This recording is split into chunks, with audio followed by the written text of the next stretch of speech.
They defeated the British. They destroyed an entire army. They proved to the world that Africa was not weak. But just a few decades later, the same empire that once humiliated Britain would be invaded, burned, and finally taken. So what changed? How did the mighty Ashanti Empire go from victory to collapse? Was it betrayal? Technology? Or a war they could never win?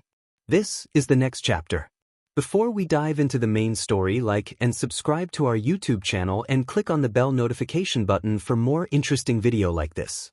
After the Battle of Nsamankow, the Ashanti Empire stood strong. The British had been humiliated. Their governor, Sir Charles McCarthy, was dead. For a moment, it seemed like the Ashanti were unstoppable. But beneath the surface, cracks were forming. Coastal states began aligning more with the British. Trade routes became contested. European powers started studying Ashanti warfare. The British didn't forget. They adapted. When the British returned, they didn't come the same way. They came with better weapons, larger force, new strategies, and most importantly, industrial power. Weapons like early machine guns and advanced artillery began to shift the balance. This was no longer a battle of warriors versus soldiers. It was empire versus empire, with technology tipping the scale. In 1874, during the Third Anglo Ashanti War, the British launched a direct on Kumasi, the heart of the empire. This time, they succeeded. The capital was captured. The city was burned. The Ashanti were forced into a treaty. This marked a turning point.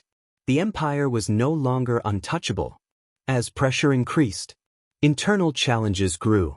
Leadership struggles, political divisions, economic disruptions. Then came a devastating blow. King Prempeh I was captured and exiled by the British in 1896. Without its king, the empire's power weakened even further. But the Ashanti were not done. In 1900, the British made a critical mistake. They demanded the sacred golden stool, the soul of the Ashanti nation. That's when a leader rose. Yaa Asantewaa. She led a final rebellion against British rule. Fierce resistance, strategic defense, unbreakable spirit. But despite their courage, the British won. By 1901, the Ashanti Empire was officially annexed into the British Empire. An empire that once defeated Britain was now under its control. So what really caused the fall? Industrial military advantage, global imperial expansion, internal instability, British adaptation after defeat. The Ashanti didn't become weak. The world around them changed. But here's the truth history doesn't always tell. Even after defeat, even after exile, the Ashanti identity never disappeared. Because today, their legacy still lives on in modern Ghana. For more videos like this, like and subscribe to our YouTube channel.